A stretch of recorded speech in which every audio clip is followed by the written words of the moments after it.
I can't believe it's been just 2 weeks since we picked up our new rear-wheel drive Tesla Model Y and waved goodbye to our 6-year-old Tesla Model 3, Bruce.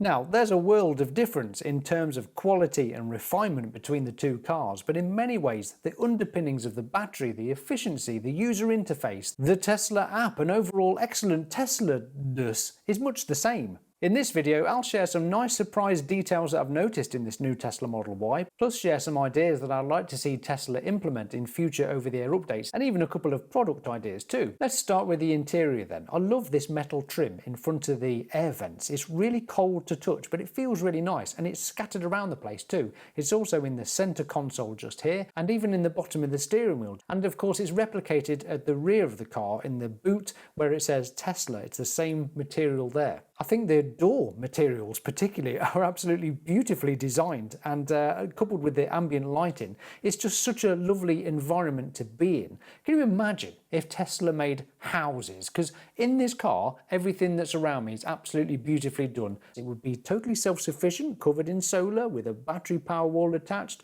It'd have the best sound system, the best HVAC system, ultimate comfort and luxury materials within. There's a nice product idea for the future. Can you imagine a Tesla home? Let me know in the comments below if you'd buy one.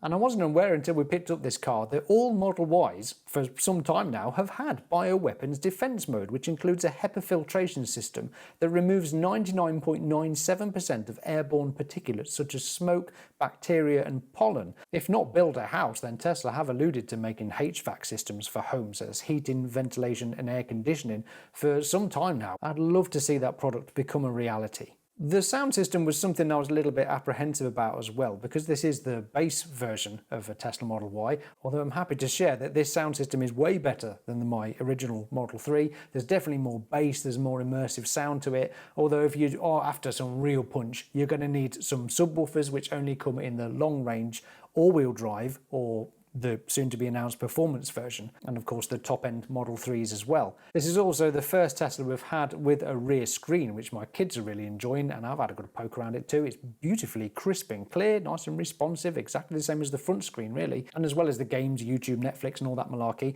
I thought it'd be a good idea if Tesla was to add visuals from the car's front cameras onto the back screen there, because what I noticed, my little 10-year-old is a bit smaller sat in the back seat there. She can't see the road ahead because of the seats in front of her, and even the side windows I've noticed are a little higher than where our Model 3s were. But having visuals on the screen would be nice, nice little fun thing for the kids to view. Perhaps even a toggle between the top of the windscreen's camera and the front bumper camera, which is right low down. It actually looks like a game when you're watching that camera anyway. In fact, blow it. Why not have all the cameras in operation and you could just toggle between the lot there? It's a simple over-the-air update away, I'm sure. And just a nice extra feature. Something I noticed in the rear boot for the first time is this little light at the back here that shines down onto your load area. It's more practical than a light coming at it from the sides, I guess, isn't it? And also there's an extra sub-trunk boot area thing just under this flap where I've managed to get all the things I used to keep in my front in the back here. So, and you know, a charging cable and the Tesla emergency bag and a few other bits and bobs that I barely ever use. And of course this now frees up the front for other things, like I can put my entire Snoozu luxury memory foam mattress in it. Link in the description below if you want to get 10% off this amazing mattress for your Tesla and let your Tesla adventures begin. Card in the corner if you'd like to see a proper Snoozu review with me and my friend Doug taking these out in performance Model 3s and sleeping in it with a bit of a test like no other. Let me mention as well, my original Tesla Model 3 came straight out of California, 6 years ago. It's totally the standard version. Obviously Tesla kept upgrading bits and bobs like double glazing, and they refined the interior. They added phone chargers and heated steering wheel. So we're really going from the very basic to the most modern version of Tesla you can buy. And with that comes so many features, I can barely fit it in the video. I'm not even going to go into the user interface because there's too much to discuss there. So let's talk about the ride and performance of it. So the ride height was something I was a little apprehensive about as well. I like the driving position of a Model 3, nice and sporty and nimble, throw it around corners and stuff, can't you? But I must say, for the vast majority of my driving time, I'd rather have the visibility that a Model Y offers. You're just sitting high up, you can see the road far clearer. That's really good. So I'm enjoying the extra visibility, and it's easier to get in and out of as well. You just plop out the seat and land on the path, road, driveway, wherever you are. Whereas a Model 3, you sort of have to fall into it. and then climb out of it. So it's much easier. And I know my parents will probably much rather have the seating position of a Model Y as well. And to my kids, they're loving the extra space in the back actually. So yeah, if you weren't following my dilemma of which car to get, it was between a performance Model 3 and this new Y. But so far, I'm really blown away with this. Definitely the best choice for me. Oh yeah, and go back to the seating position as well, because it's slightly more van-like. You do have more space for your legs as well to get to those pedals. So I'm not finding my knees are cramping up very much like they used to in Bruce. So, and also because I'm not scrunched up and I've got a child's bladder, I don't need to stop to have a wee so much in this car as well. So yeah, I'm finding bonuses all over the place. And it's no slow coach. This is obviously just the base model, the rear wheel drive slowest 0 to 60 in 5.6 seconds. It's still super punchy. I mean, it's not like launch it punchy like a all-wheel drive Tesla or performance one, but once you put your foot down, it just keeps pulling through the mid-range and through to 70 and beyond. I imagine it just keeps pulling. It's really fast. And I was also rather pleased with its handling recently, where I took it round track at Supercharge, the Tesla Owners Club UK event,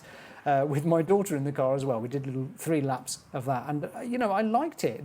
The fact that I could push it to its limits, and it wasn't too fast for the course, if that makes sense. Yeah, I thought overall it had great track handling for a rear-wheel drive family SUV. But let's talk about the size for a minute. Before I got rid of Bruce, I decided to measure exactly the differences between the two. So from front to back wheel, it was 290 centimetres on both the 3 and the Y. So the Y does overhang slightly more at the front and the rear, but it's the width that's the most important consideration, isn't it, for little car parks and driving around. And I was quite shocked to see that the distance from the outside measurements of each tyre is just 181 centimetres in the 3 or 190 centimetres in the Y. So it's an extra width difference of just 9 centimetres, so 4.5 centimetres. I know, what's 4.5 centimetres? Think about that. So that's the only width difference either side. But of course the Model Y has stumpier mirrors, doesn't it, compared to the 3 that are a little wider. So actually there's not much in it at all, is there, when you think about it like that? But of course, because you have a slightly higher ride height, you've got way more space inside, it does most certainly feel like a larger car, and it's not anywhere near as nimble around the corners as any of the Model 3s, of course. But I can't actually say that I'm missing that so far. All of the benefits of a little more size for our one-car family far outweigh the performance and the handling of the Model 3, in my opinion, so far. Now, whether this is deliberate or not, but look, Tesla have thought, when you're sat in the back of your car, where can you put your beer? Well, you can put it just there, look, or your cup of tea, or whatever your poison, whatever you like to drink.